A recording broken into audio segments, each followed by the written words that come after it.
Hi, I'm Reed Bacon here for Women's Ultimate Spotlight. We have Jessie Shofner here of Nashville Nightwatch and Oregon Fugue. So, Jessie, tell me a little bit about your Ultimate history, when you started playing, and the teams you've played for.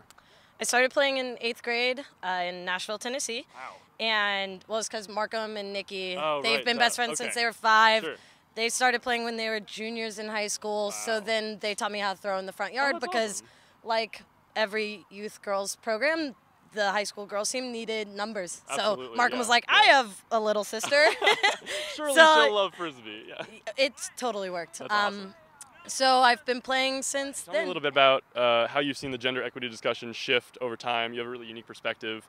Only women signed to a professional team, and you're crushing it out here. You had a couple amazing plays here tonight. So tell me a little bit about what you've seen change in your tenure.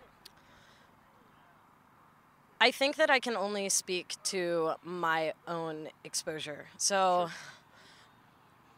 in my time, I have certainly become more aware. Mm-hmm. To get that question genuinely answered, I feel like you'd have to turn to someone like Miranda Roth or Gwen Ambler, people Mm-hmm. who have been in it for long enough to Right. give an accurate representation. Right. Because these conversations probably were occurring and I Absolutely. was oblivious, Right. And I think the shift that I'm aware of right now is social media and, in general, the community becoming more aware through conversations. Absolutely. So I don't think it's new. I Yeah. don't think this feeling and these conversations are new. Right. And I think that I'd like to hear that answer from someone who has been around and who has been aware this whole time, because Absolutely.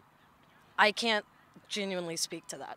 I'm glad that I have been brought in and learned a lot from those individuals. Absolutely. But Yeah. let's ask them. Let's see what they say. I like that. We'll get that. Gwen Ambler. And who's the other one? Miranda Roth Miranda Roth. and many others, I'm sure. Yeah, look up my email. So, Jessie, you've played with countless women's teams. This is first time on a men's team. So, what are some differences in the locker room and the huddle? What kind of things do you see differently?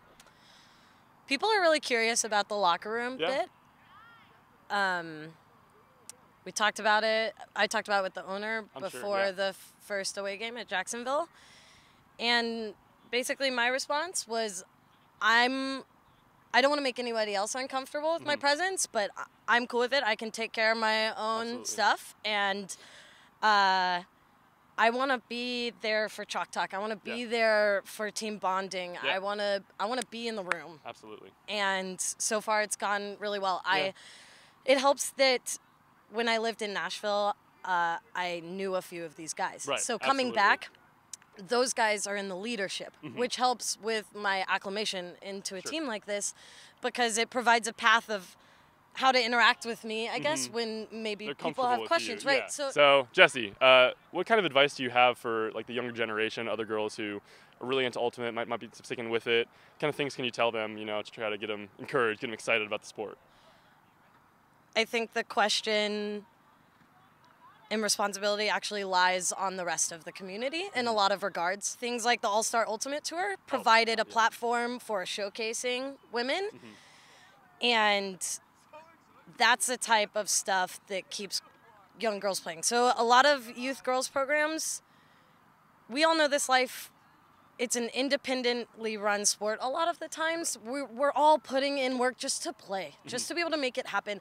And when you're a 15-year-old girl doing that over and over again every season just to get 7 players on the field, it's draining. When I was 18 and looking at schools, I was ready to be done playing Frisbee. Yeah. I was cashed.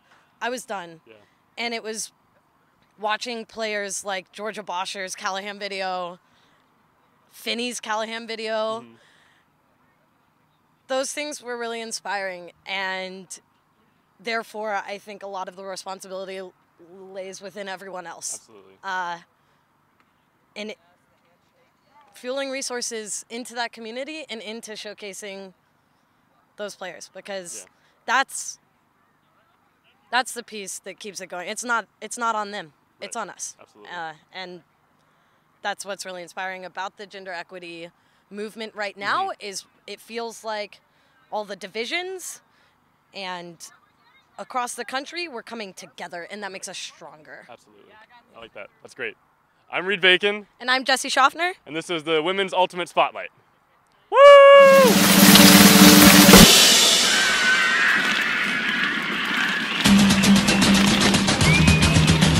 I do my hair toss, check my nails.